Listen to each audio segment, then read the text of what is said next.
Bienvenidos a Eureka Podcast. Yo soy Carlos Gutiérrez y me encanta conversar con personas llenas de inspiración, estrategia y liderazgo. Acompáñame a descubrir y comprender sus soluciones prácticas y repentinas a problemas previamente incomprensibles. ¿Cuántas veces las grandes ideas institucionales se quedan atrapadas en el laberinto de la burocracia? En el ecosistema educativo actual, la distancia entre lo que dice la norma y lo que pasa en el aula suele convertirse en un desgaste interno de conflictos y costosas contingencias jurídicas. El verdadero reto de los líderes en educación superior no es solo conocer la ley, sino convertir la norma en decisiones institucionales viables y humanas. En este episodio de Eureka Podcast, conversaremos con una de las mentes más brillantes y con mayor trayectoria en el derecho educativo de nuestro país, la maestra Claudia Puentes Cano, cofundadora del Ex-Ed México y exasesora de la SEP para la edición de la Ley General de Educación Media Superior. Nuestra invitada cuenta con más de 14 años de experiencia blindando a instituciones como la ANUYES y la Universidad Autónoma Metropolitana. Claudia nos compartirá su visión sobre gobernanza institucional, cómo diseñar marcos normativos que prevengan el conflicto en lugar de apagar fuegos, la brecha legal, estrategias para traducir marcos jurídicos complejos en procesos operativos reales para directivos y docentes, ética e integridad, su reciente incorporación al Comité de Ética en Investigación de la UAM Xochimilco, el impacto de los derechos humanos y la equidad de género en la educación actual. Si eres rector, director, coordinador, abogado institucional o simplemente te apasiona el futuro de la educación superior en México, no te lo puedes perder.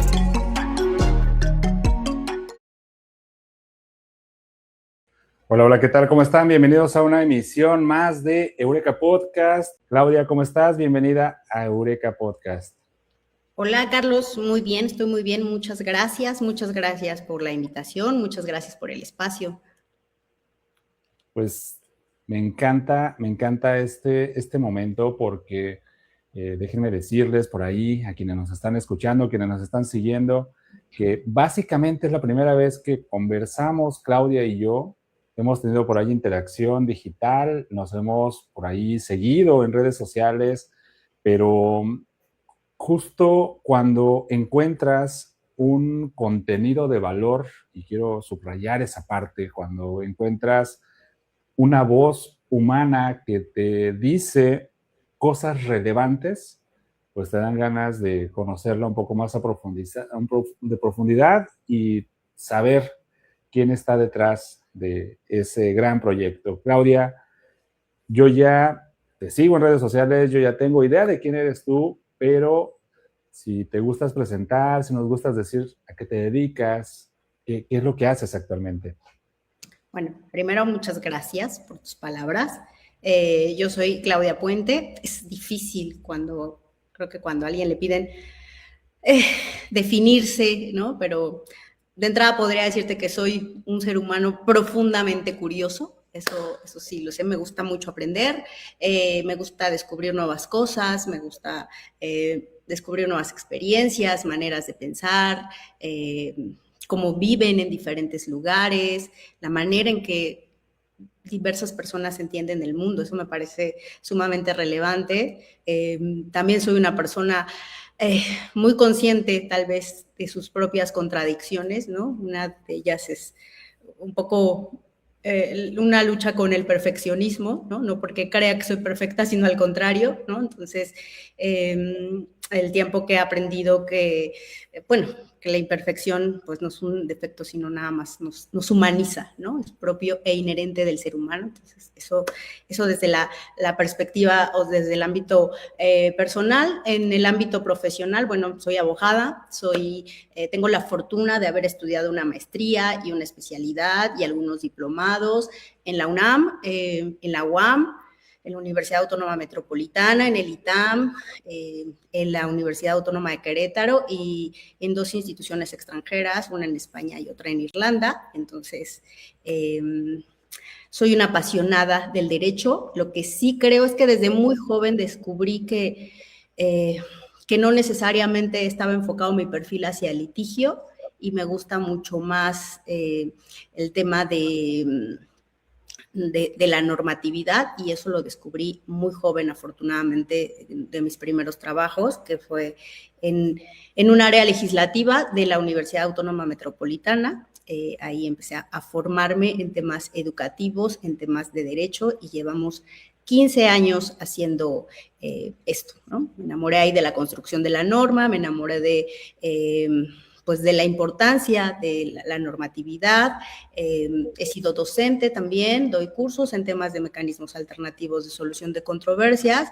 Bueno, básicamente mi tema es legislativo. He trabajado en diversas instituciones, universidades públicas, particulares, estatales, federales, en la Asociación de Universidades e Instituciones de Educación del país, entre otras cosas.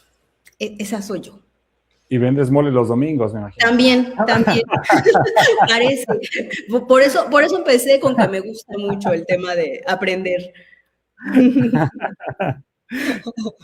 Es que, vamos, te escucho y me vienen a la mente tantas personas que dicen, no tengo tiempo, ¿a qué hora? ¿En qué momento? ¿Por qué lo tengo que hacer? Y te escucho y me quedo pensando justo en eso, a qué hora, en qué momento y cómo, y tal vez es mi primera pregunta, ¿cómo le haces para organizar tu día a día y poder conseguir esos objetivos? Decías un poco, el tema de ser perfeccionista, ¿no? Pero más allá de eso.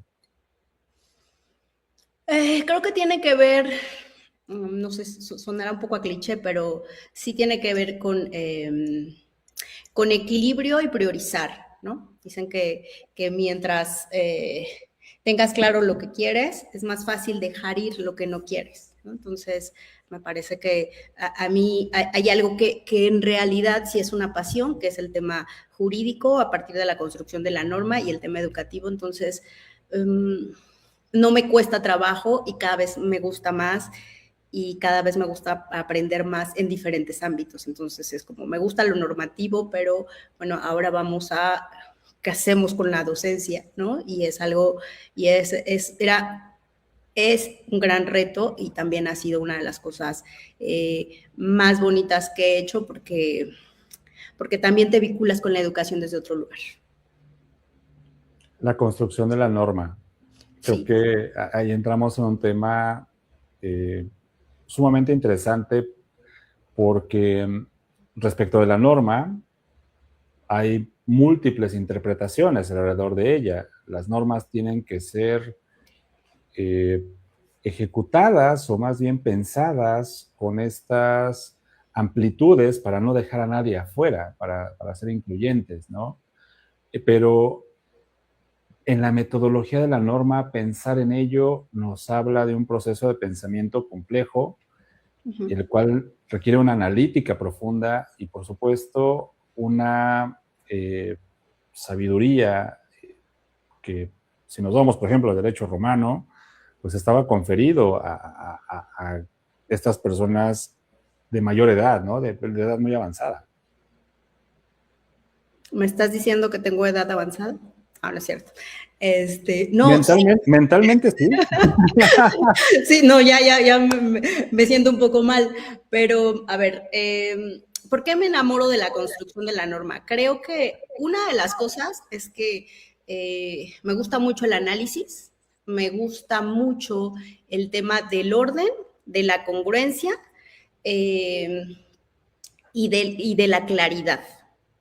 Entonces, a mí me parece, sí tenía claro que no quería ser litigante, pero me pareció muy interesante descubrir el tema legislativo, porque creo que a partir de ahí, además, solucionas problemas a gran escala. No solucionas para una sola persona, adviertes o el problema o una posibilidad, y entonces vas construyendo una normativa que permita esclarecer ese problema o que permita eliminar ese problema. Entonces, un poco creo que la norma, si la hacemos bien, nos va a ayudar mucho a dar claridad de en dónde estamos, qué queremos y hacia dónde vamos. Y eso es sumamente relevante porque muchas universidades trabajan a partir de ideas que no están como bien planteadas o no están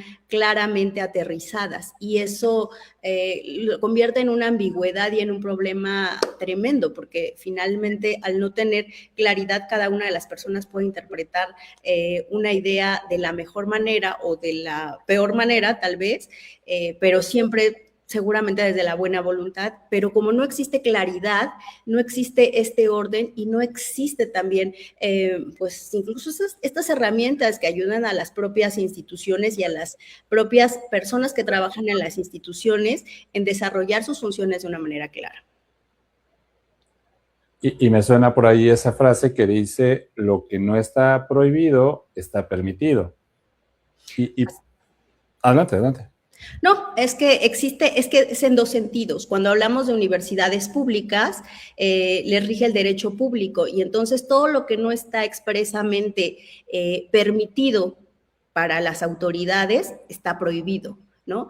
Y en contrario sensu, en cuestiones de derecho privado, todo lo que, para todos los ciudadanos, todo lo que no está expresamente prohibido está permitido. Entonces, en las universidades hay que tener justo mucho cuidado con eso, porque todo lo que no está expresamente establecido, que lo tienen permitido algunos de sus funcionarios o alguna de esta parte de la comunidad académica, técnicamente está prohibido. Y si no, entraríamos en un problema de certeza jurídica, ¿no? Y muchas de las cosas que pueden pasar, aun cuando sea de la mejor o con la mejor intención, es tirar esas resoluciones porque no dan certeza jurídica. Antes no se les había avisado y no está claramente establecido que lo pueden hacer, cómo lo pueden hacer y quién lo puede hacer.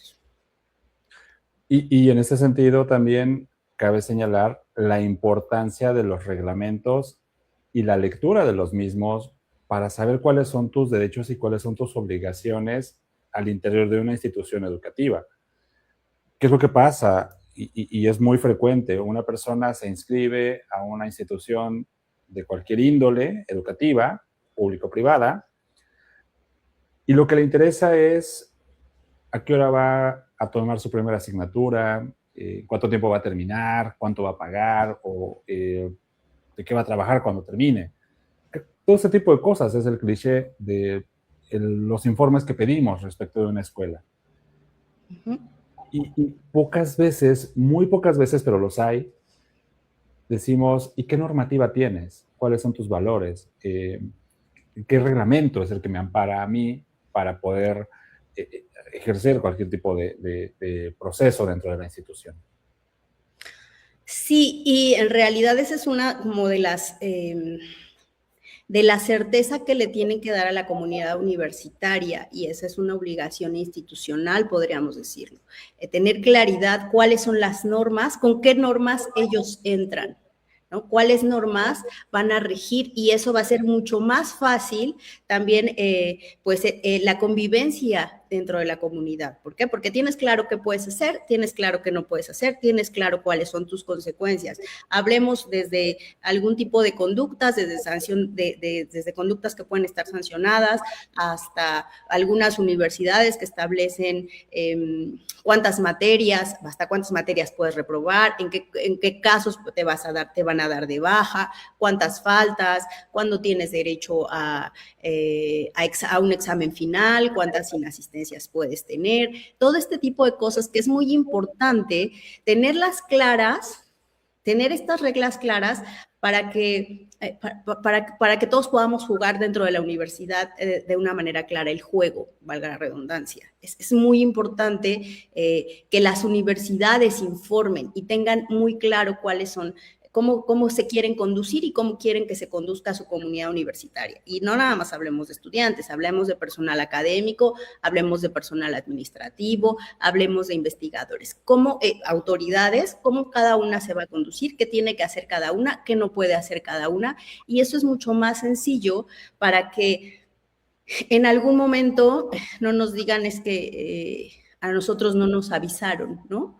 O no lo sabíamos.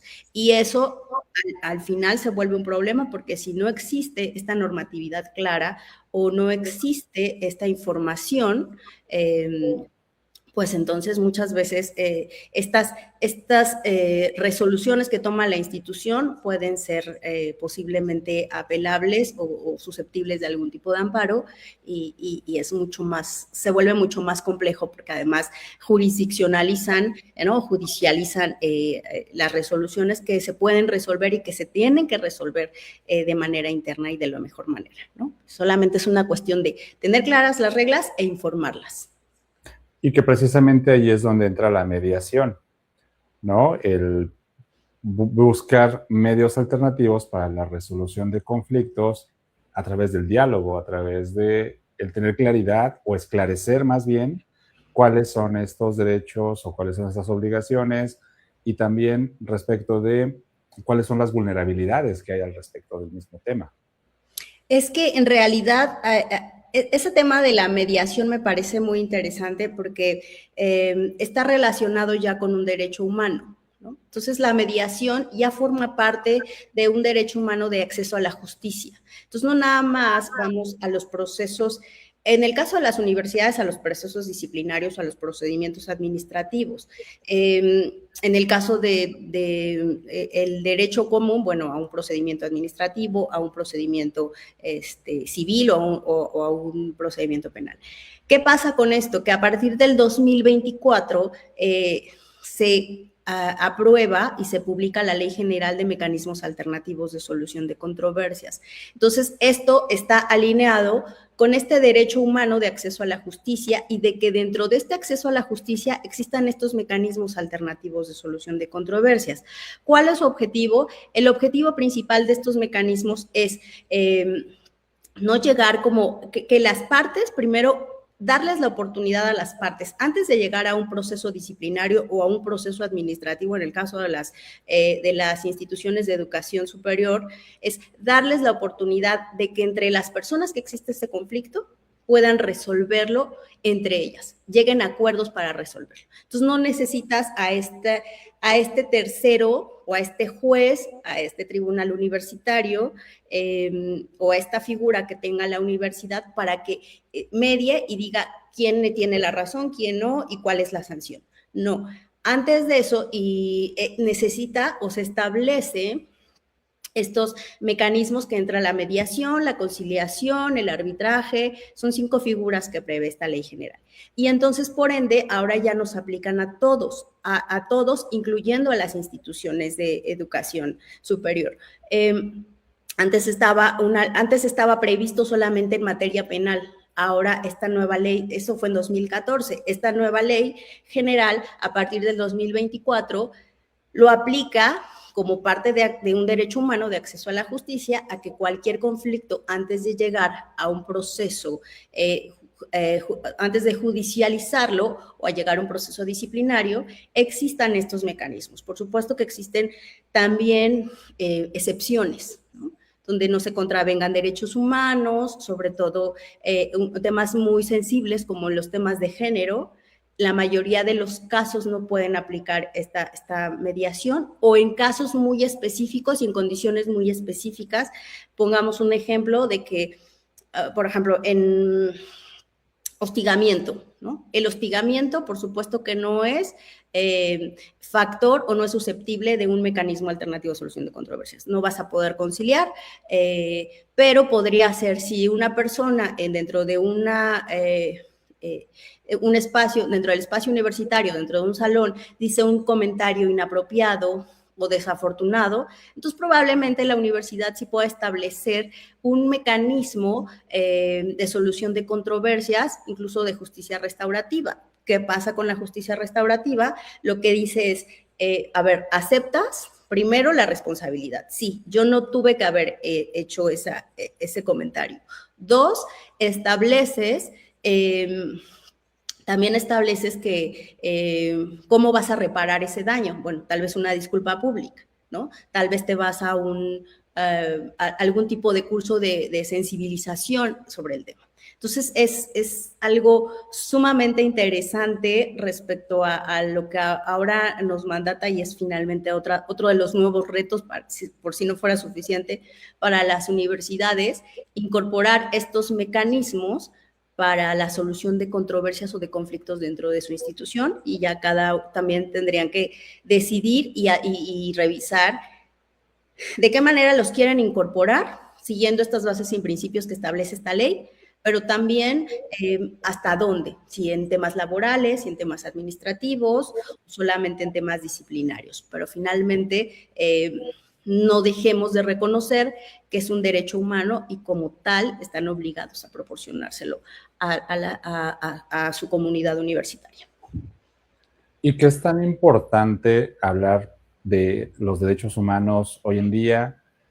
Porque si bien es cierto, los conocemos el decálogo, ¿no? Toda la parte de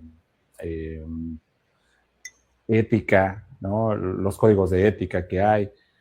Es muy sabido que eso existe y ha existido durante muchos años, pero lamentablemente no tenían voz las personas que pues tenían una presunción de culpabilidad, no por una presunción de inocencia, ¿no? Una persona comete un acto, cualquiera que sea y de inmediato llegaba, ¿no? a la sanción, a aplicar todo el rigor del reglamento. Sin embargo, estos mecanismos dicen, a ver, esperen, vamos a brindar un apoyo con un asesor confidencial o vamos a analizar el caso con detenimiento, quizá podemos llegar a un acuerdo de sana convivencia donde no tengamos que recurrir ahora sí al reglamento que puede incluso truncar los estudios del alumno en cuestión. Digo, obteniendo obviamente la gravedad del asunto, pero me pongo a pensar también hacia el pasado, hacia atrás. ¿Qué era lo más fácil para las escuelas? Decir, falta de disciplina, se va. Y ya. Es que hay como cosas muy importantes que advertir. Es cierto, uno, que finalmente como sociedad los conflictos siempre van a existir, siempre. No podemos decir que existan conflictos es un fallo social. No, los conflictos siempre van a existir porque existen diversidad de temperamentos, de maneras de pensar. Entonces, estos conflictos siempre van a existir. Un poco lo que establece estos mecanismos alternativos de solución de controversias, esta conciliación, esta mediación, es que no todos necesitan llegar a una instancia disciplinaria, que hay cosas que se pueden resolver entre pares, entre las mismas personas que tuvieron ese conflicto, ¿no? En todos los niveles. Y te podría contar rápidamente, a ver, ¿de dónde existen estos mecanismos? No es que surgieron en el 2024 ni en el 2012, si mal no recuerdo, donde se realizó esta reforma constitucional, sino aparecieron desde los años 60.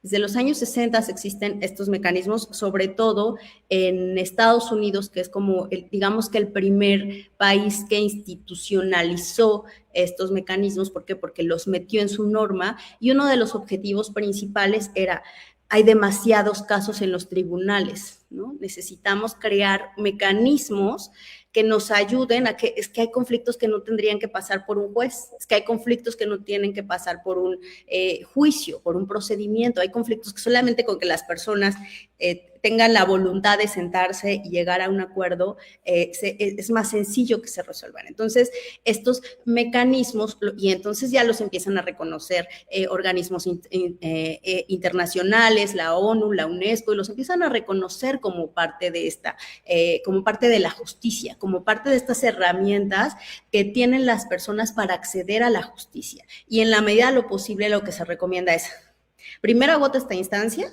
y luego, si es necesario y no llegas a algún acuerdo, porque tampoco son obligatorios, si no llegas a un acuerdo, entonces te vas al proceso disciplinario, al proceso administrativo, al proceso judicial respectivo, pero siempre trata de agotar esas instancias, lo cual también en las universidades me parece sumamente valioso porque si bien es cierto también, sabemos que las universidades tienen retos muy grandes, ¿no? Yo creo que en los últimos años han tenido como los cambios más dramáticos dentro de las instituciones educativas, porque llegan este tema de derechos humanos, llega el tema de la violencia digital, llegan las redes sociales, llega la inteligencia artificial, llega el tema de violencia de género, que no es que no existiera, pero finalmente se empezó a visibilizar, llega lo del tema de manejo de conflictos, los amparos, entonces derechos humanos,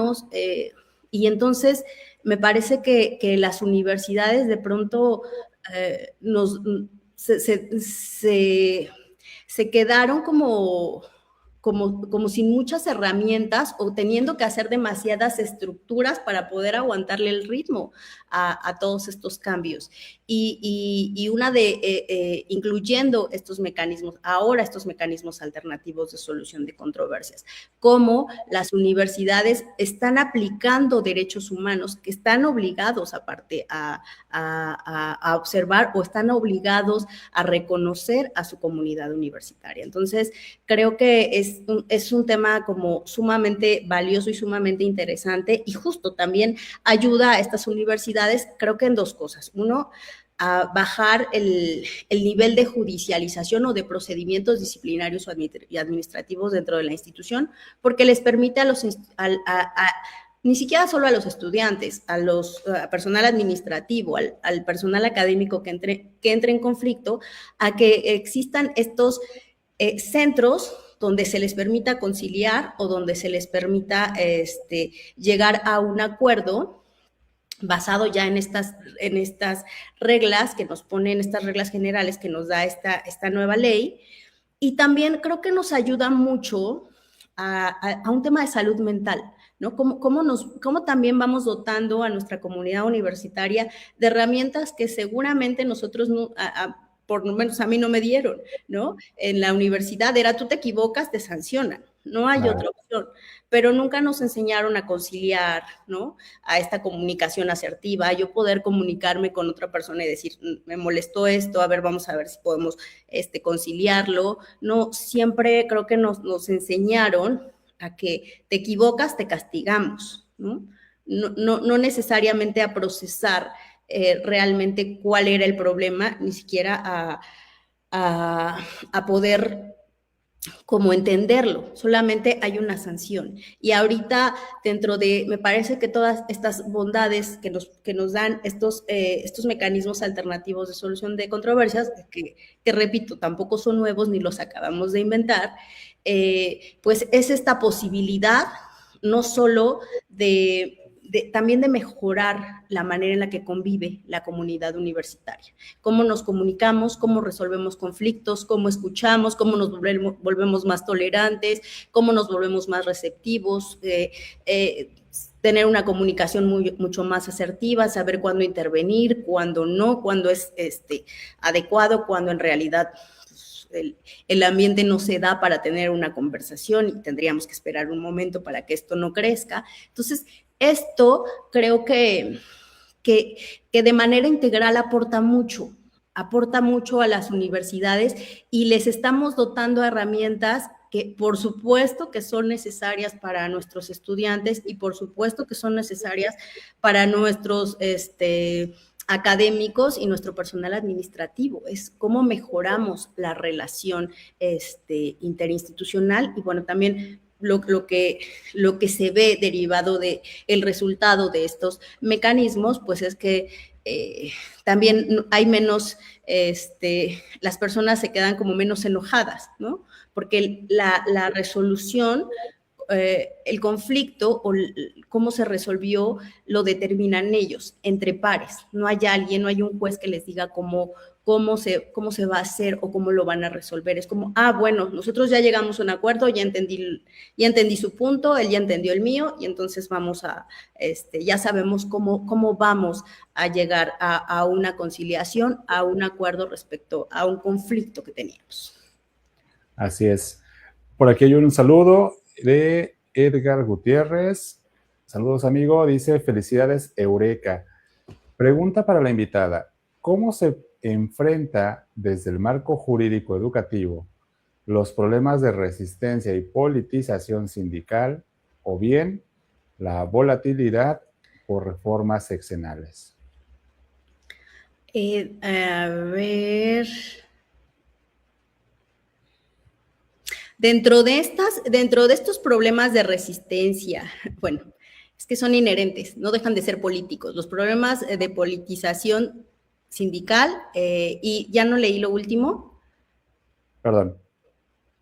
O bien la volatilidad de reformas sexenales. Pues me parece que son cuestiones políticas que nunca vamos a poder evitar, pero tal vez sí podríamos ver cómo las vamos negociando de la mejor manera, ¿no? O sea, cómo vamos advirtiendo que cuáles son las necesidades sindicales, cuáles son los riesgos políticos de los cambios sexenales, y entonces ir ahí tomando decisiones políticas, institucionales y de gobernanza para que sean menos complejas o para que haya una menor repercusión en la estabilidad institucional en general, en realidad.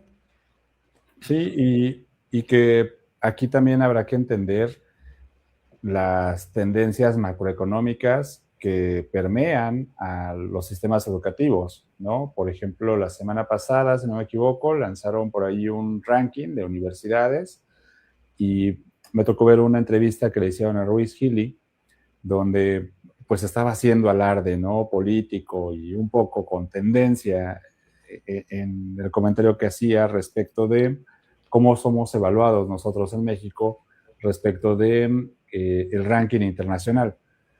Aquí me quedé pensando un poco en precisamente los parámetros que se siguieron para hacer esa evaluación y naturalmente contra quién nos están comparando, porque si hacemos un acotamiento a Latinoamérica, obviamente la posición va a cambiar, pero si hacemos una cosmovisión a nivel global, pues ahí va a depender de recursos, va a depender de economía, va a depender de políticas públicas, va a depender de muchos otros factores que van a estar como satélites, ¿no? Alrededor de. Y hablando precisamente de los cambios sexenales, quizá me atrevería yo a pensar, hablando de modelos educativos, ¿no? Pero importante, el que cambie un modelo educativo no precisamente hace que cambie la Ley General de Educación. Y creo que ahí son dos factores adyacentes, ¿no?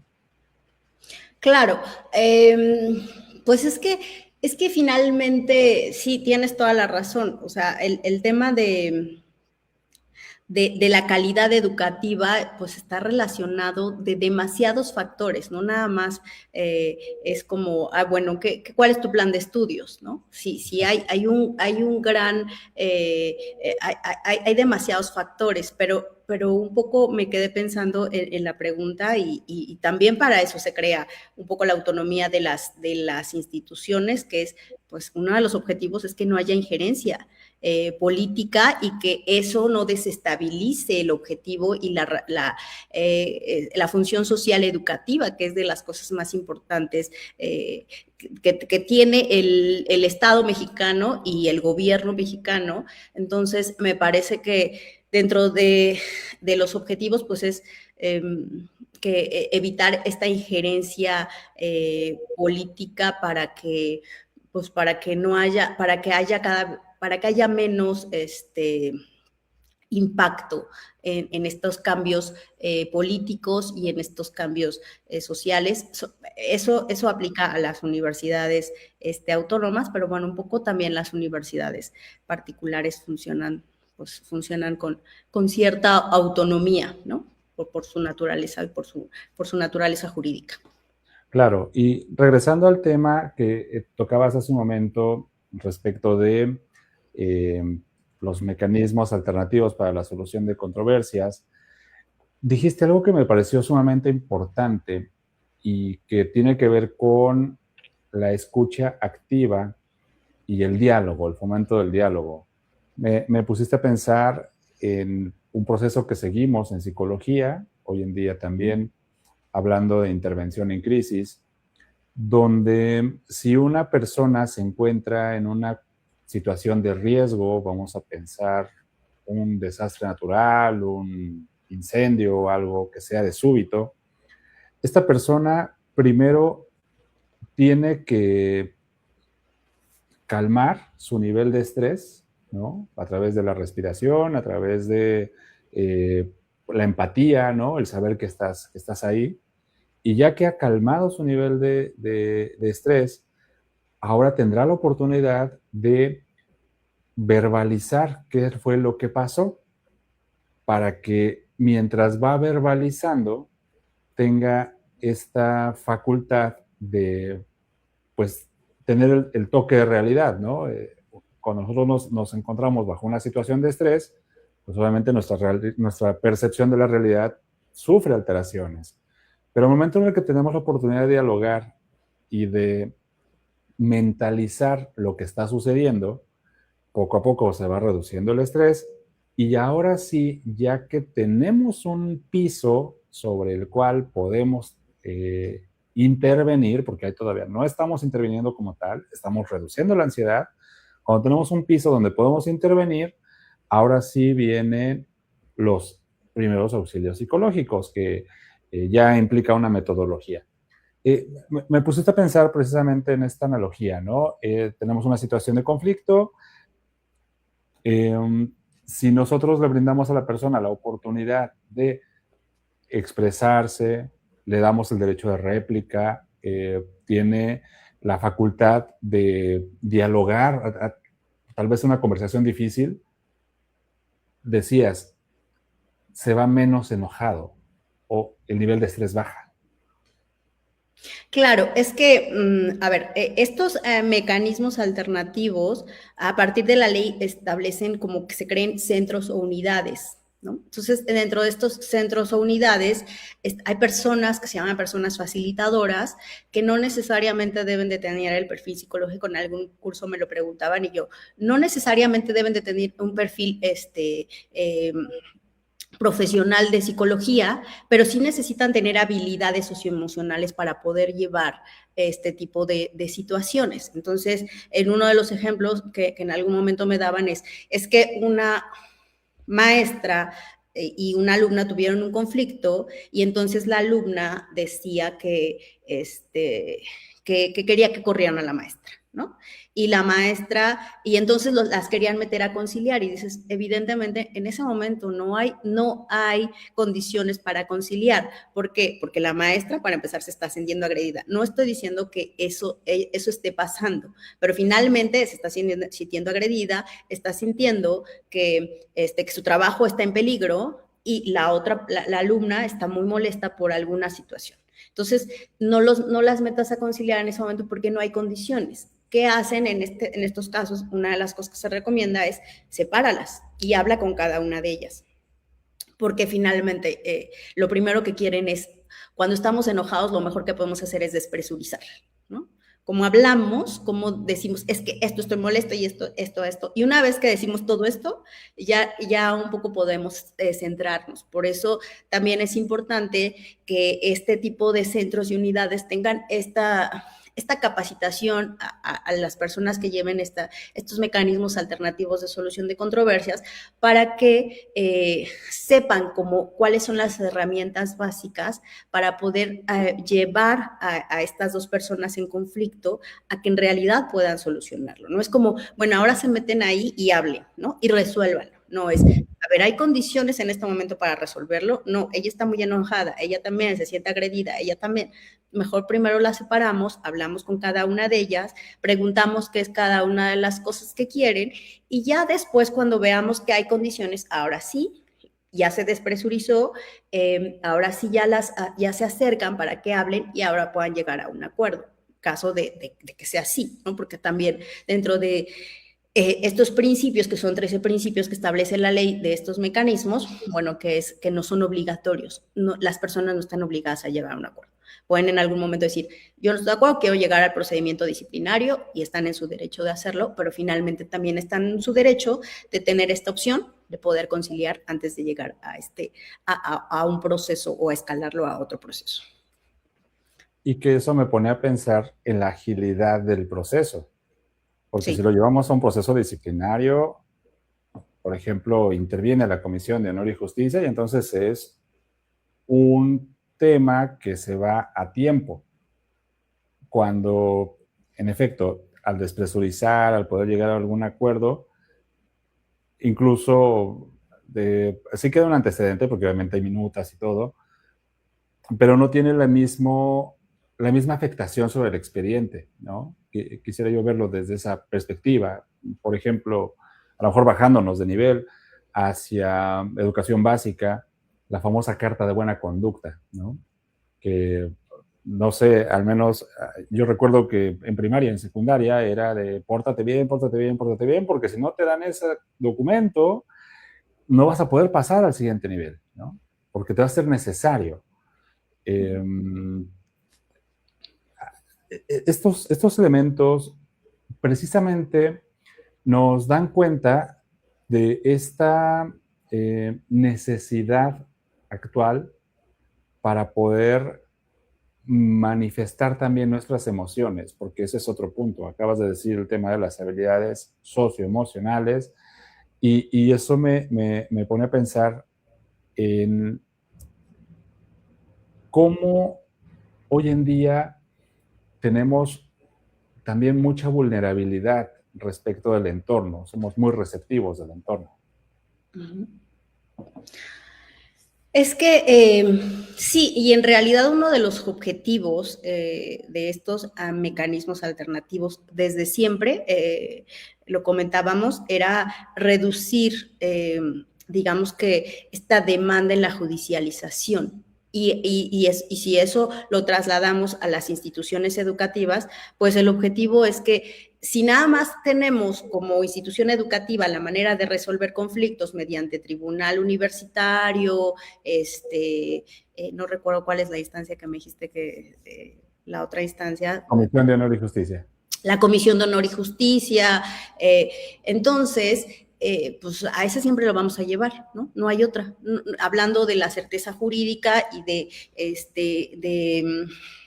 este derecho público, pues no hay otra, solamente lo podríamos llevar ahí. Pero si creamos esta instancia, entonces lo que vamos a hacer es, para empezar, de entrada sabemos que no todos los conflictos son necesariamente se tienen que resolver por vías disciplinarias y que muchos de esos conflictos se podrían resolver mediante negociación o mediante mediación o mediante arbitraje. Entonces, si tenemos y reconocemos estos procesos y les damos como esta estructura clara dentro de nuestro marco normativo, entonces lo que va a ser también uno de los beneficios, otro de los beneficios es reducir esta carga administrativa en estos procesos disciplinarios o procesos administrativos que tiene la institución.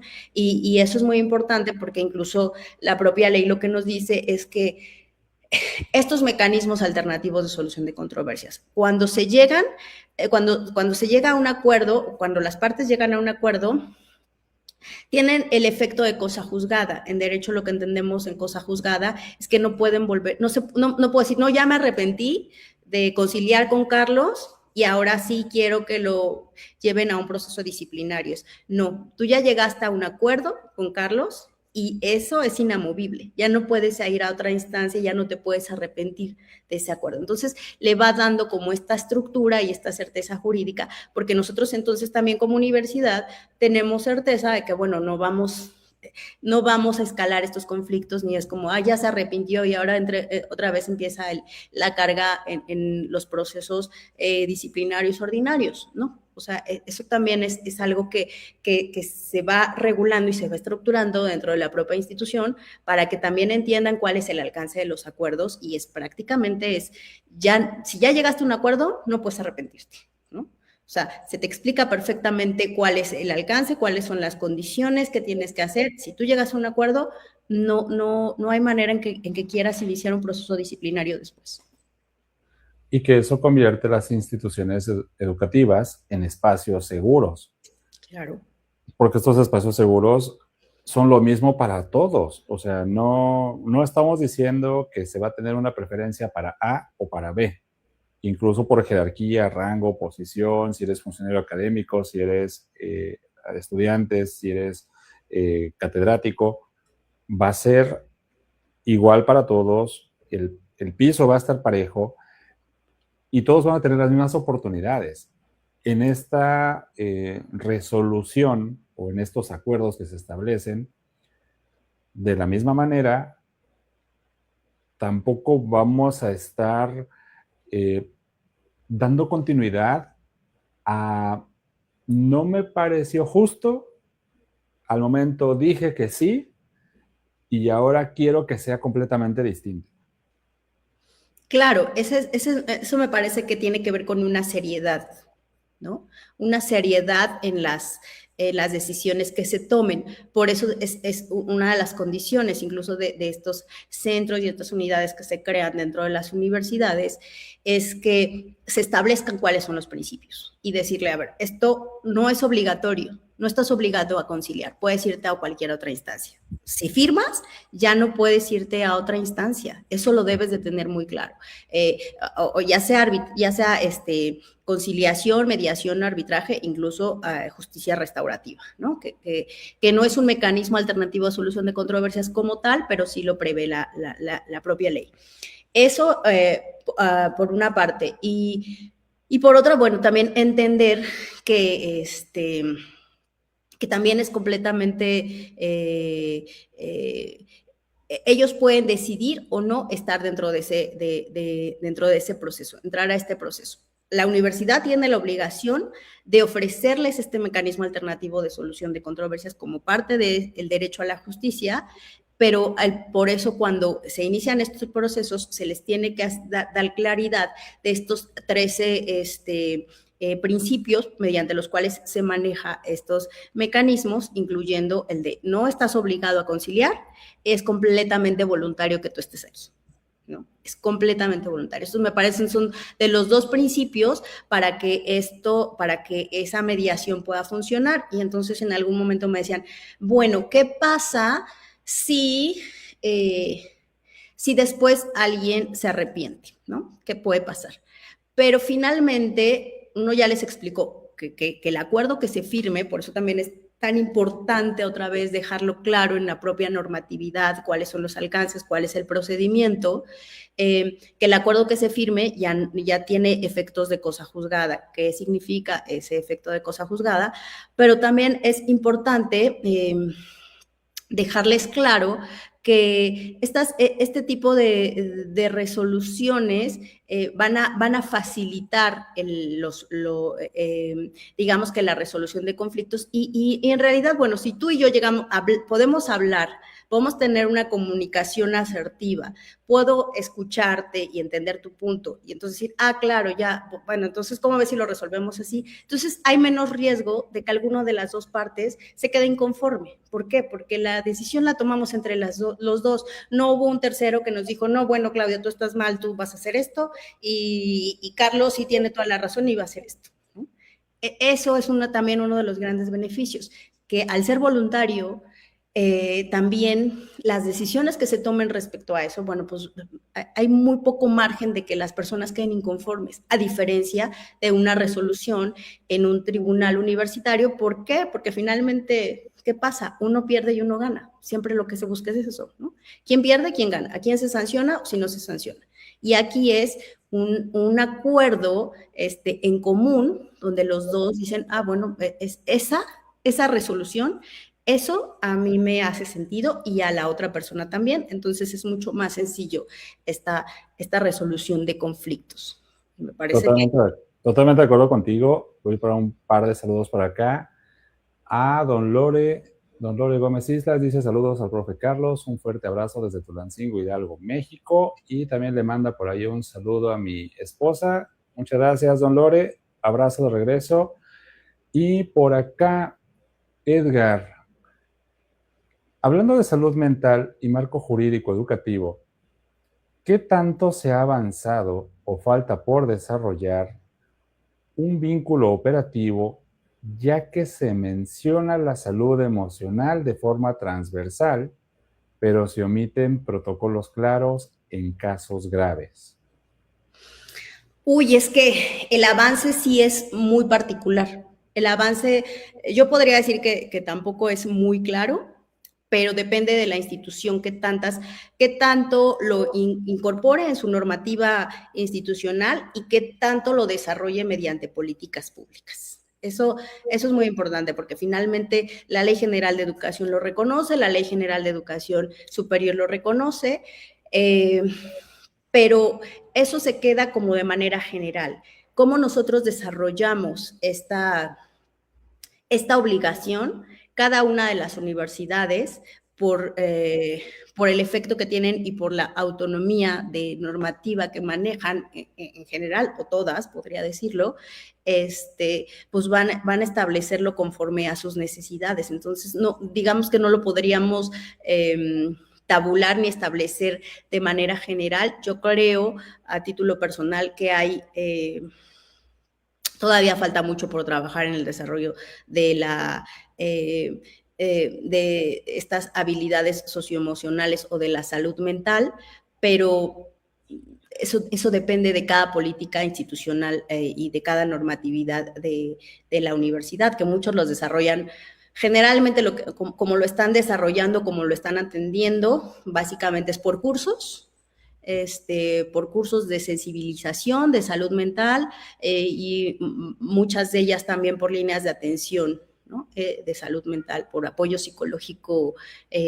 Algunos tienen en 24 horas, algunas personas, algunas instituciones los trabajan desde como prácticas profesionales de sus profesionistas psicólogos o psiquiatras. Eso básicamente es como yo advierto que se atiende en general la salud mental en las universidades. Claro, y que atiende a un tema de gobernanza institucional, porque precisamente lo mencionas. Si dentro de la institución se destina, obviamente, un presupuesto, se destina una instalación para poder llevar a cabo este proceso de atención integral para brindar un soporte psicológico, se contrata el servicio, porque hoy en día tenemos servicios en línea para atención psicológica, o se destinan algunas horas clase para contratar a psicólogos especializados que tengan este proceso de atención. Ya depende no solo de la buena voluntad de quien quiere ejercerlo, vamos a pensar un director de una escuela, sino más bien de todo el consorcio educativo, porque implica una inversión, es un fondo de inversión, y después se va a convertir en un presupuesto, y después ese presupuesto tiene que generar una rentabilidad. ¿A qué me refiero con la rentabilidad? pues el que no haya conflicto, ya estamos hablando de una rentabilidad, ¿no? Porque si tenemos esos espacios seguros, tenemos menos conflicto en la institución, pues obviamente tenemos armonía y tenemos bienestar.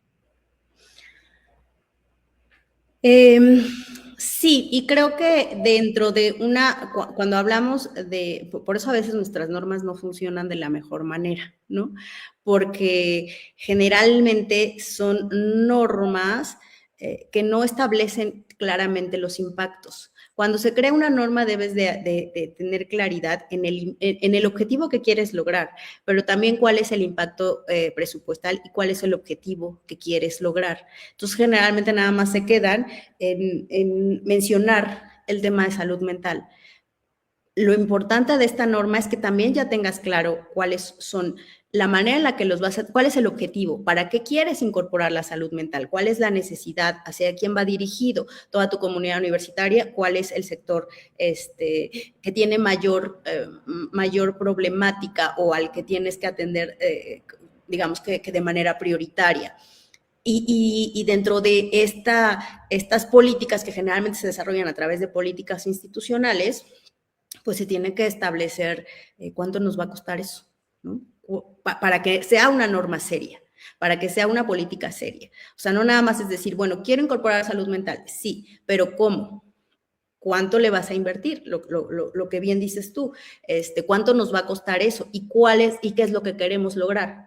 ¿Cuál es el objetivo y cómo vamos a hacer esta medición? En políticas institucionales se tiene que hacer esta medición también de resultados. A ver, creamos estas líneas de atención, creamos atención a nuestra comunidad universitaria, creamos estos cursos. Ahora lo que tenemos que ver es si estas estrategias que nosotros establecemos en estas políticas no son funcionales. O si no, bueno, cómo recalculamos y cómo establecemos otras opciones, o los ampliamos, o vemos, no sé, talleres mucho más enfocados, no sé, tendríamos que ver cuál es el impacto, cuál es el objetivo que queríamos alcanzar, cuál es el resultado, y a partir de ahí, cómo vamos a modificar la estrategia para que se logre el resultado derivado ya de lo que nosotros hemos visto, valga la redundancia, de los resultados que se han dado con respecto a la implementación de esta política. Sí, no es solamente de buena voluntad. O sea, cuando hay una actualización normativa, cuando hay una legislación, pues sí está muy padre, ¿no? Y regresamos a lo mejor a ese punto de la política, ¿no? Levantar la mano y decir, sí, vamos a impulsar esta iniciativa por tal. Está padrísimo. Y de fondo, tiene que tener un impacto. O sea, si no tiene un impacto, entonces no tiene sentido.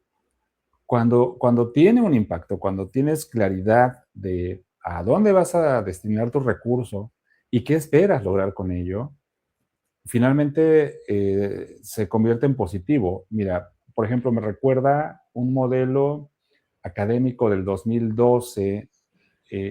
Investigaba yo unas universidades de Estados Unidos que se llaman escuelas KPI, y estas dichosas escuelas KPI manejaban un modelo muy similar a lo que estamos conversando, porque decían, estas escuelas están instaladas en zonas de alta marginalidad y muy vulnerables para grupos minoritarios, principalmente latinos, personas de color, etc.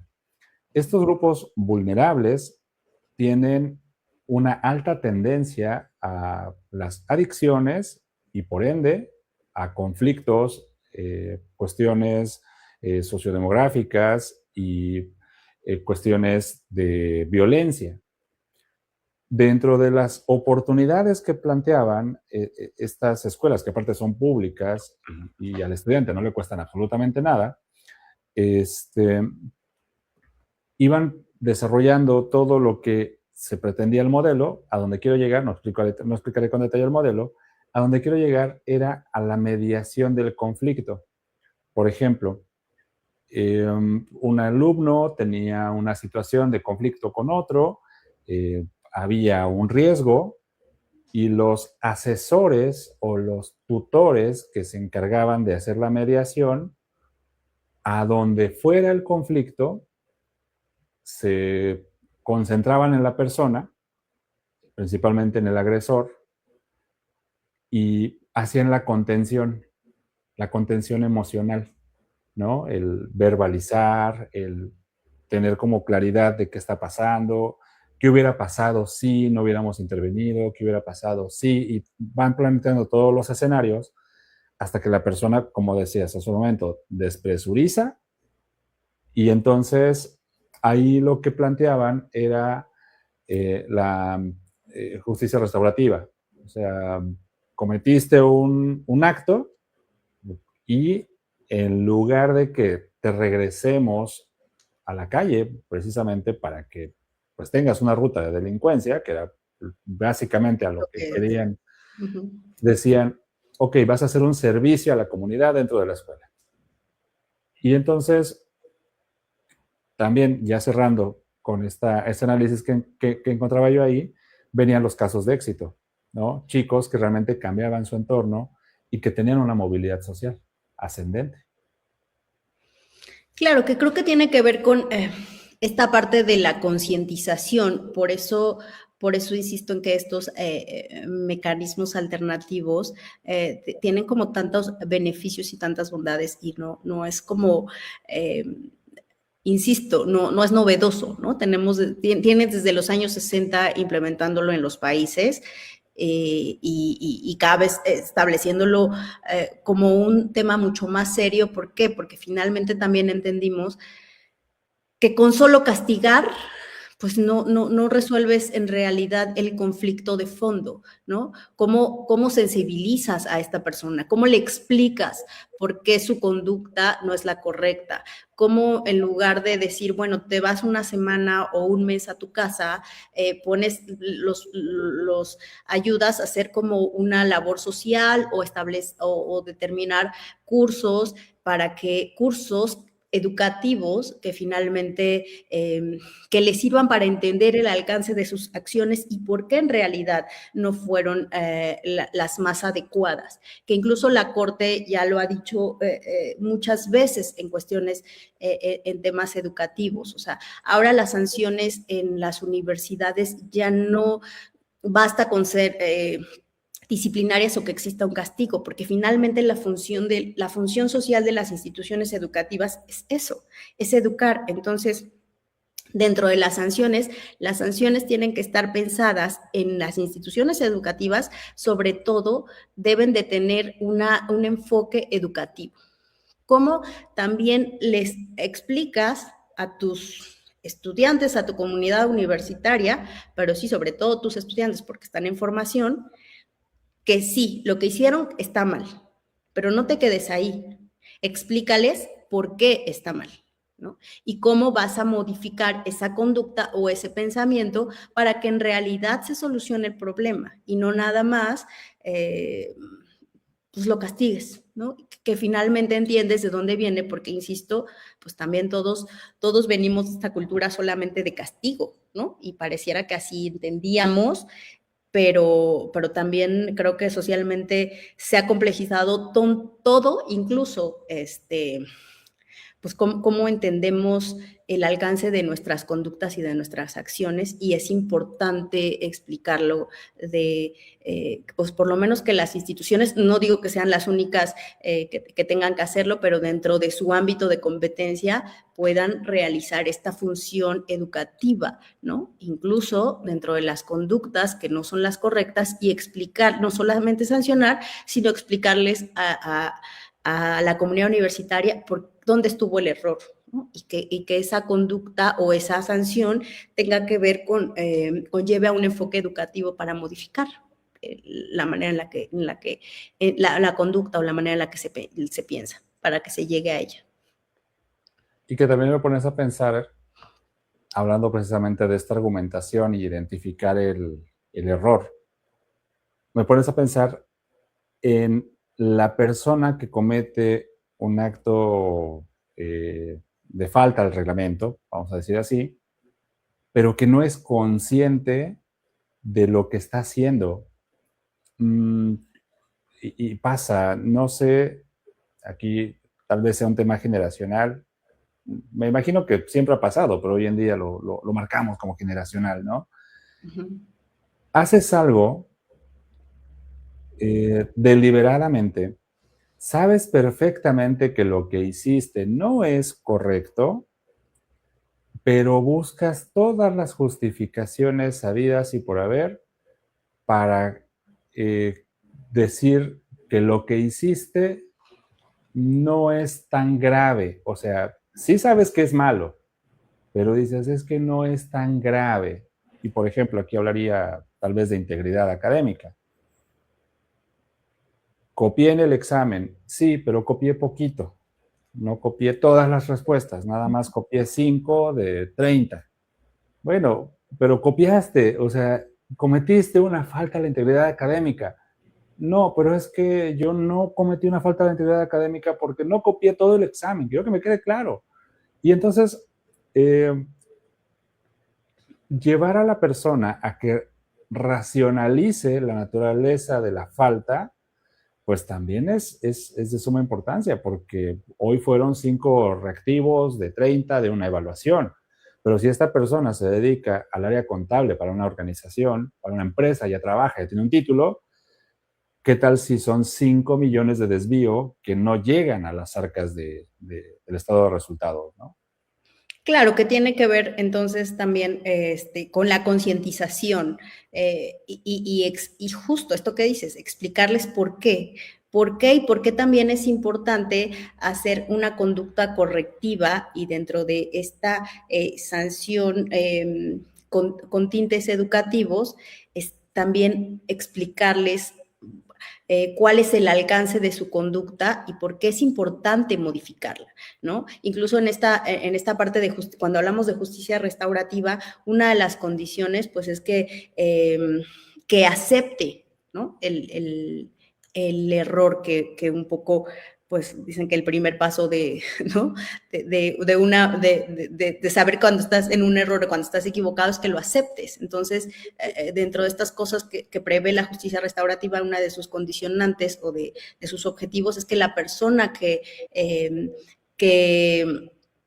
dañó a otra, acepte el error, o sea, que entienda por qué se equivocó, no nada más que lo sancionen, regresamos a lo mismo, no nada más que lo sancionen, sino que pueda él realizar este proceso que tú seguramente lo entiendes mejor que yo, pueda realizar este proceso integral de por qué su conducta no fue adecuada, ¿no? ¿Por qué no fue? ¿Cuáles son los alcances? ¿Y cuál es la consecuencia o el problema de que lo siga haciendo o de que no entienda por qué no fue adecuada?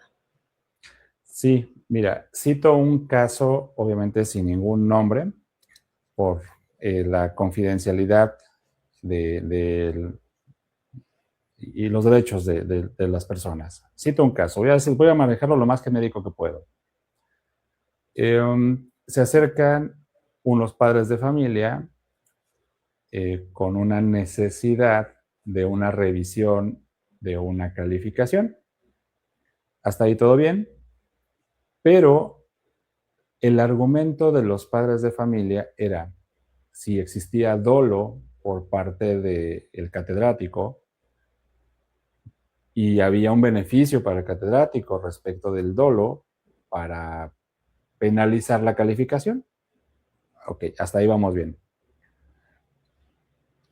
Si siguiendo los pasos que nos marcan, obviamente, nuestros protocolos de acción, intervenimos varias personas para poder hacer esa aclaración. Entre ellos, la última persona, y obviamente no hubo una confrontación como tal, iba a ser el catedrático. Antes de exponerlo, pues obviamente hay un proceso de investigación y que en este momento tuvo que ser bastante rápido porque la naturaleza del caso lo exigía. Afortunadamente tenemos plataformas y estas plataformas tienen todo el rastro de evidencia. Eso nos ayudó bastante. Afortunadamente, dentro de las plataformas tenemos tanto los estatutos como los estándares para poder asignar una calificación. Entonces, primero escuchamos, contuvimos, analizamos entre el grupo de personas que fuimos convocados para hacer ese análisis, y repito, lo hicimos rápido, y llegamos a la causa raíz. La causa raíz era 2 criterios de evaluación que no estaban debidamente alcanzados, no habían sido alcanzados con éxito, vamos. Ujú. El trabajo en su totalidad, si tú lo veías, pues, sobre todo desde la óptica del padre, lo veías bien, ¿no? Hablando de integridad académica, eso se lo puedo mencionar. Tenía sus referencias, ¿no? Tenía todo lo que marcaba, ¿no? El formato, etcétera. Pero el punto de quiebre tenía que ver con el correcto citado por la normativa APA. Ujú. Sabía que ibas a decir APA. Ajá. Bueno, entonces, eso era una, y había otro elemento, ¿no? Que eran cuestiones muy técnicas, y con eso cerrábamos el punto. Decíamos, ok, la rúbrica dice esto, el trabajo, no somos expertos en el contenido del trabajo, porque eso es el maestro, el experto, pero en la estructura identificamos esto. Pam, pam, pam, pam. Y si nos vamos contra rúbrica, pues la calificación asignada corresponde a lo que fue anotado. Aún así, podemos, ahora sí, nosotros hacer la solicitud al catedrático que nos amplíe una descripción de, ahora sí, desde la técnica, en cuanto a la naturaleza del trabajo. Digo, ahí lo cierro. ¿Qué quedó con ello? Se fueron muy tranquilos, porque se libraron todas las especulaciones que había alrededor de. Pensemos en otro escenario. Imaginemos que la persona que los iba a atender hubiese estado ocupada y les hubiera dicho, vengan mañana. Pues mañana ya llegan, pero con el formato de baja en la mano, ¿no? Ya me voy. Claro. Adelante, perdón, me extendí. No, está perfecto, porque finalmente, y ese es como uno de los principios básicos, toda la vida estamos negociando y toda la vida estamos mediando, ¿no? O sea, en realidad es también inherente a nuestra naturaleza esta mediación o esta negociación, y me parece que lo que hicieron fue eso, ¿no? Una negociación de, ¿cuál es el conflicto? No, es que el profesor lo hizo mal, ¿no? Ve, está perfecto. Y entonces cuando se hace un análisis y hay una escucha, a ver, tú estás diciendo que esto y esto está mal. Bueno, pero entonces, revisando estos documentos, ve, no se cumplió esto y no se cumplió esto. Ah, tienes razón. Entonces yo era como el que no tenía claridad o estaba en un error, ¿no? Y ya. Pero creo que por eso es tan importante que empecemos a negociar y a mediar, ya como tener mucho más claro y mucho más identificado dentro de una de nuestras facultades como institución educativa, para que estas cosas, exacto, no escalen, ¿no? No, hay cosas que no necesitan escalar. Sentémonos, dialoguemos, dime cuál es tu problema, cuál es tu percepción, yo te digo cuál es mi percepción, entonces pues, o nos damos cuenta que alguien está en un error y llegamos como a un punto medio, ¿no? De, bueno, es que tal vez aquí tendríamos que aclarar, el profesor lo tendría que haber aclarado mejor, o bueno, es algo menor, tal vez, si ya lo corrijo, dame un día y vemos si se puede ahí ajustar, pero me parece que esa es una de de las grandes bondades que insisto, siguen sin ser, esto que me dices, pues sí, la negociación y la mediación siguen sin ser como figuras nuevas, ni las estamos descubriendo. Lo que sí es que lo que estamos descubriendo es que forman parte de un derecho humano y que entre más las institucionalice o las reconozca la universidad como una manera de llegar o de solucionar sus conflictos, pues va a ser algo muy interesante que les va a permitir que no escalen cosas que no necesitan escalar, ¿no? Que no necesitan generar un gran conflicto, y también en esa misma lógica, pues el trabajo administrativo y el trabajo a esas áreas también va a disminuir. Y también vamos a dotar a nuestros estudiantes y a nuestra comunidad universitaria de otro tipo de habilidades que siempre son necesarias, más en este momento de la vida. Exactamente, más en este momento de la vida que sí nos implica nuevos retos, ¿no? Creo que quedó muy, muy claro esta pausa que hubo en la humanidad antes del 2020 y del 2020 a la fecha. Precisamente conversaba con jóvenes universitarios que hoy en día están en el 3er grado y les decía, solo por curiosidad, muchachos, ¿qué parte, qué estaban haciendo ustedes en el 2020, ¿no? Entramos a primero de secundaria o terminando la secundaria, no me acuerdo bien. El chiste es que pasaron de un grado a otro. Y se los preguntaba porque hicimos una actividad en patio, y en esa actividad en patio yo notaba que les costaba mucho trabajo la interacción. O sea, yo realmente los veo en aula, y obviamente en aula pues ya tenemos una dinámica, ¿no? Y en aula trabajamos, y en plataforma mejor. Pero cuando a ellos en particular los llevé a patio y pedí que interactuaran, costó mucho trabajo. Y por eso es que me atreví a preguntarles, oigan, ¿en qué momento de su etapa de la vida les tocó esto? Y no solo ellos, sino creo que también estamos aprendiendo a convivir, ¿no? Decíamos hace un momento, ¿no? El caso que citabas, una docente enfadada con un alumno enfadado.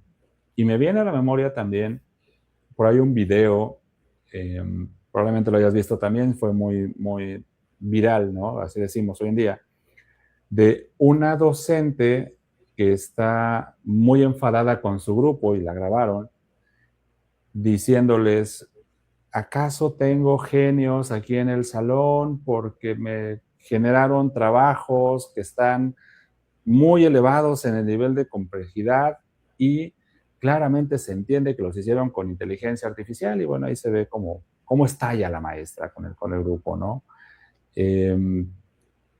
También eso nos lleva a nuevas formas de pensamiento, nuevas formas de interpretación. Vamos, es inminente, no lo podemos quitar de nuestras vidas, pero también hay que vivir con ello y también hay que adaptarnos. Creo que ahorita tenemos estas dos polaridades coexistiendo en el mismo espacio y aprendiendo a convivir juntos. Es que creo que sí, o sea, la pandemia, pero también las redes sociales, el nivel de tiempo o el número de tiempo, de horas que pasan, sobre todo los jóvenes lo digo con un poco de molestia, ¿no? Pero el tiempo que pasan los jóvenes en los celulares, sí, o sea, los ha vuelto también mucho más pues retraídos, mucho menos sociables, están como muy metidos en algún tipo de juego, los videojuegos, o sea, están metidos como en otro tipo de realidad. A veces su realidad parece ser que está en el teléfono, parece que está en las redes sociales, parece que está en los videojuegos, y coincido completamente, o sea, no es algo que vaya a desaparecer. Incluso, bueno, pues ya hay, antes lo que hablábamos era, o lo que se decía es, no, bueno, démosle tabletas a todos los alumnos, porque entonces esto es el futuro y es lo mejor para que estén preparados, y ahorita en los países primermundistas es ya lo que les están quitando, ¿no? Por estos estudios que se han hecho de que pues dañan en general el desarrollo de, pues, de las personas y la manera de comunicarse y la manera de convivir, la manera de socializar.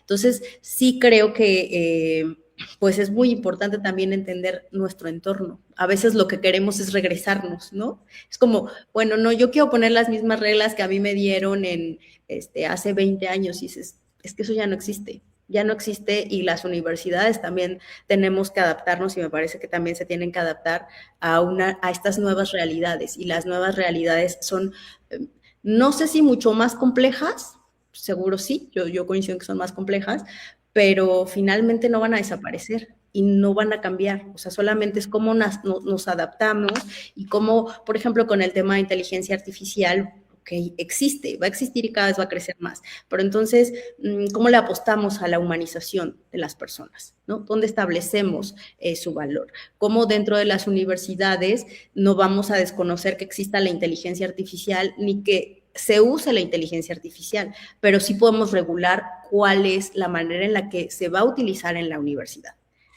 ¿Cómo, hasta dónde, cómo sí, cómo no, y cuáles son las consecuencias de utilizarla de una manera o fuera de estas normas que ya establece la universidad?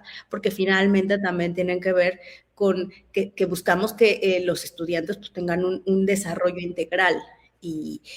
Bueno, pues tenemos que buscar herramientas como dentro de estas, que pues muchas universidades, ya universidades, ¿no? Pero escuelas, escuelas básicas, de educación básica, pues están prohibiendo los celulares, y es como, pues sí, pero aquí no, porque entonces hay un problema educativo que deriva justo pues sí, el uso de estos celulares y de estas herramientas dentro del entorno educativo, incluyendo la violencia digital.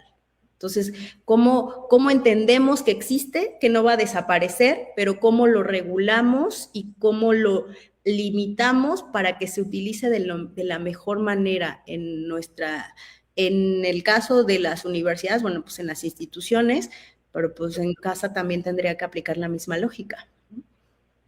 Y que hablando precisamente de esta cuestión de los tiempos y de las generaciones, etcétera, normativa, por supuesto, hablando un poco, no soy muy fan del fútbol, pero hoy en la mañana precisamente conversaba con alguien que sí lo es, que sí es muy fan, y mi comentario genérico, desde lo que yo puedo aportar, le dije, ¿cómo ves tú, que le sabes a esto, toda la normativa que están aplicando por parte de la FIFA para pues la transmisión del mundial, etcétera, ¿no? Todo lo que hemos escuchado esta semana? Y fue muy prudente en su respuesta y me encantó la respuesta, y por eso es que la cito precisamente ahorita hablando de normativa. Me dijo, maestro, esto que para nosotros en general en México nos cuesta trabajo entender es cómo ha evolucionado en 40 años desde la última vez que tuvimos una sede, la normativa de la Federación de Fútbol. Esto que nos piden en México, en Estados Unidos y en Canadá para estas transmisiones, es lo que le piden a cualquier país sede en las justas mundialistas. Pero nosotros fuimos sede hace 40 años y nos quedamos con esa idea. ¿no? Que todo se podía o que todo se valía. Y ahora, pues hay muchas restricciones, o nos parecen muchas restricciones porque somos la sede, ¿no? Entonces, creo que esto igual nos revierte un poco a que jugar con eso del pasado y el presente. Ok, sí, en efecto, han ido evolucionando las leyes, ha ido evolucionando las generaciones. No somos los mismos los de los 60, que los de los 80, que los del 2026. Pero precisamente tenemos que irnos adaptando. Esa es la clave, la adaptación, el implementar este tipo de modelos, y aquí es donde yo reconozco mucho tu trabajo, que no estás dejando pasar una excelente oportunidad para irte conforme la corriente, llevar todo tu conocimiento que has acumulado durante tantos años y ponerlo al servicio de la comunidad educativa. Entonces eso es muy loable porque estás completamente a favor de la persona. Sí, sí creo que pues finalmente me acuerdo mucho que en algún momento un amigo me decía que yo estaba en la parte bonita del derecho. Entonces me decía, no, bueno, pues es que como tú no litigas y tú no tienes que, ¿no? Tú estás en la parte bonita del derecho y creo un poco que sí, ¿no? O sea, sí estoy porque las cosas que yo hago no son utópicas, ¿no? O sea, cuando estableces una norma no lo estableces a través de la utopía, pero sí tienes clara una realidad, pero también es importante regularla para que esa realidad pueda funcionar de la mejor manera. Y entonces, ¿cómo atiendes esos nuevos retos, estas nuevas cambios sociales que igual que en el fútbol, que no son iguales que hace ni siquiera 20 años, ¿no? Que a partir del 2011 yo creo que fue la reforma en materia de derechos humanos, empezó a cambiar mucho la manera en que se manejaba las cuestiones jurídicas y la parte de derecho en todos los ámbitos, incluyendo el educativo. Y entonces, más allá de la parte utópica, sí me parece que es de la parte de cómo nosotros creamos normas para que haya una solución, no nada más hacia una persona, sino una solución a un problema integral, a una nueva situación que se está dando o para evitar que ciertos problemas escalen. Entonces, creo que a mí me encanta pues la manera en la que yo percibo la norma, porque también la creación de normas sí lleva cierta responsabilidad y es no nada más escribir para que se vea bonito, escribe para que esto que tú estás estableciendo funcione y ya tengas claro cómo tiene que funcionar, cuáles van a ser los siguientes pasos para que esta norma que estás estableciendo sí pueda ser factible, sí pueda ser funcional, sí cumpla con su objetivo, no nada más para que se vea bonito, que en realidad pues muchas cosas y mucho en el caso de las normas pues se quedan ahí, ¿no? Por eso hay a veces un gran descontento por, bueno, otra ley, bueno, otra norma que no se cumple. Sí, también tiene que haber una responsabilidad en la creación y en la elaboración de normas para que éstas tengan una consistencia y yo siempre los digo, por ejemplo, en las universidades, no, bueno, es que mi reglamento dice esto. Sí, tu reglamento dice esto, pero también todas las universidades, sin excepción, que forman parte del sistema educativo nacional, públicas, particulares, cualquier naturaleza jurídica que tengan, están adscritas a un sistema normativo. Entonces no puedes ir, aun cuando tu normatividad diga esto, no puedes contravenir lo que el sistema normativo te obliga, que en este caso serían las leyes en materia educativa, ya sean federales, ya sean estatales, la Constitución, tratados internacionales. Entonces, todo eso lo tienes que observar para que tú puedas construir una buena norma y, bueno, pues les des como esta certeza jurídica también a la comunidad universitaria. Y creo que, pues en esa lógica tiene que ver la gobernanza, ¿no? Cuando hablamos de gobernanza en sentido amplio es esto, cómo tomamos dentro de estas, quien tiene, ¿no?, la facultad, estas autoridades educativas, pues cómo se toman las decisiones, cómo van gestionando los conflictos, cómo generan confianza en su comunidad universitaria, cómo hacen que estos actores que de su comunidad, bueno, también formen parte de este proyecto, de este gran proyecto institucional. Y me parece que, pues sí, los retos de la gobernanza institucional son cada vez más amplios, por lo que hablamos, salud mental, inteligencia artificial, las nuevas maneras de violencia digital que no lo hubiéramos considerado en algún momento, integridad científica, integridad académica, todo, violencia de género, todo un mundo que, pues bueno, que tendremos que adaptarnos, porque finalmente es lo que socialmente ahora nos demanda, ¿no? Y también me parece que estos, ¿cómo los vamos a ver? Como problemas o como oportunidades de adaptación dentro de nuestras instituciones. Pues un mundo enorme de temas que podemos seguir aquí dilucidando. Se nos ha pasado el tiempo rapidísimo, Claudia. Yo estoy como muy atento a todo lo que estamos comentando, porque a lo mejor quizá, ¿no?, por el trabajo lo que me dedico actualmente, pero también más allá de eso, por la actualidad de la información, y que siempre es, así como decías al principio también, la curiosidad es lo que nos mueve, y hoy nos estás despertando muchas inquietudes que sin duda podremos ir resolviendo poco a poco y haciendo la digestión de esta excelente charla, la cual, ya llegando a la recta final, pues te hacemos la pregunta que le hacemos a nuestros invitados y que obviamente le da el nombre a este programa. Claudia, ¿cuál ha sido tu momento eureka? Uy.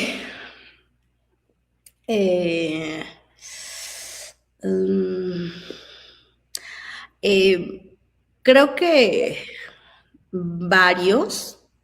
Yo creo que el primero, hablando en una cuestión profesional, fue entender muy rápido cuál era mi pasión profesional, ¿no? El tema de la normatividad, mezclado con un tema que a mí me gusta mucho, que son cuestiones sociales, y por la relevancia, porque tú lo dices, o sea, el tema educativo nos importa a todos, ¿no? No es como un sector muy pequeño, a todos, ya sea como padres de familia, como estudiantes, como docentes, como investigadores, o sea, a todos, como incluso como reclutadores o personas que buscan este personal profesionalizado. Entonces, creo que encontrar muy rápido algo que no es tan común dentro de la profesión del derecho, pero que a mí me encantó. Entonces fue como, esta es mi pasión, esto es algo que me gustaría desarrollar, y cada vez estoy tratando de desarrollarlo de la mejor manera. Y no sé, tal vez esta construcción, yo creo que en temas profesional y personal, pues este nacimiento del ECSED México como esta consultoría jurídica especializada en educación, que sí, que existe que entendemos que existe una necesidad de este mercado, por llamarlo de algún modo, pero también como un acto de confianza de, bueno, es momento de avanzar y es momento de ir haciendo otras cosas y de ir construyendo otras cosas de manera profesional, y en esa, creo que serían mis dos momentos eureka, y este proyecto en el que estoy trabajando que me vuela la cabeza, que es esta creación de modelos integrales de solución de conflictos para las universidades. Entonces, esos creo que serían mis últimos, y los menciono porque me han costado trabajo, pero también me han dado demasiada satisfacción. Yo creo que más lo segundo que lo primero. También tienes razón. Porque trabajo, uno hace trabajo todo el tiempo, ¿no? Pero hacer trabajo que te guste, Sí. que te dé satisfacción, creo que es lo que vale la pena y por lo cual seguimos adelante. ¿Dónde te podemos localizar? ¿Dónde te podemos seguir? ¿Dónde pueden contratar tus servicios? Obviamente, hacer una consultoría, pues obviamente es un particular, ¿no? Entonces, Mira, ¿qué redes tienes? hagámoslo más sencillo. Todas mis redes es @Lexetmexico en Instagram, en TikTok, también estamos en LinkedIn, pero ahí van a poder encontrar también los teléfonos de contacto directo de WhatsApp y bueno, cualquier cosa. Y también estamos difundiendo en estas redes, de los objetivos es difundir pequeños videos con información relevante relacionada con temas educativos, que puede ser de utilidad para las instituciones educativas, pero para toda su comunidad, desde autoridades hasta alumnos, hasta docentes. Entonces, pues ojalá que sea de su interés, porque el objetivo es que sea información que nutra y que aporte. Y vaya que sí lo es, vaya que sí lo es. Hoy en día tenemos tantísimas opciones de contenido que si le dedicamos 3 minutos, 5 minutos al abordaje de estos temas, pues realmente nos puede dar un tema de conversación incluso, ¿no? Nos puede dar una idea, nos puede aportar algo a nuestra vida, y más si estamos en el ámbito educativo, ¿no? Decía yo por ahí en la publicidad, pues si tú eres dirigente de una institución educativa, si tienes un cargo de funcionario académico, si en definitiva estamos dentro del gremio, pues qué mejor que acercarnos con los expertos, ¿no? No, no, no se está descubriendo el hilo negro, pero hay quien ya lo tiene en las manos y lo puede compartir. Por acá hay un saludo, dice Fede Rep, muy buen tema y gracias por compartirlo. Mira nada más, ya hasta tienes por aquí club de fans, Claudia. Mensaje final. Espero que haya sido su interés. Mensaje final, recomendación que quieras dar para nuestra comunidad. Pues, no sé, yo sobre todo estoy muy enfocada en este momento en las cuestiones de equilibrio. Entonces siempre el equilibrio en temas laborales, en temas personales, sociales, tal vez de cuerpo, de mente, y creo que eso, y pues que aprendamos a vivir en comunidad, que aprendamos a vivir en sociedad, porque pues todo lo que hacemos repercute, ya no nada más, de pronto nada más nos vemos o de manera individual o nuestra familia, y creo que tendríamos que saber y entender que todo lo que hacemos en cualquier ámbito repercute ya al mundo entero. No estamos solos, somos seres políticos por naturaleza y precisamente vivimos en sociedad, vivimos en comunión, y pues es maravilloso que hoy podamos acercarnos con la tecnología, algo que quizá hace tiempo era un tanto complicado o ciencia ficción.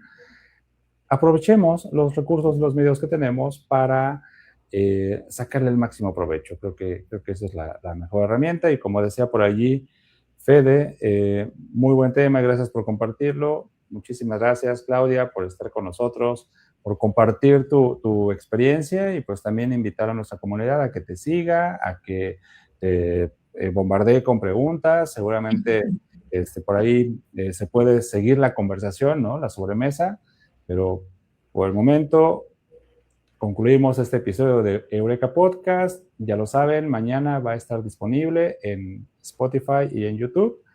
Y yo soy Carlos Gutiérrez. Nos estamos viendo. Hasta la próxima. Muchas gracias, Carlos. Bye, Gracias. bye. Gracias por escuchar Eureka Podcast.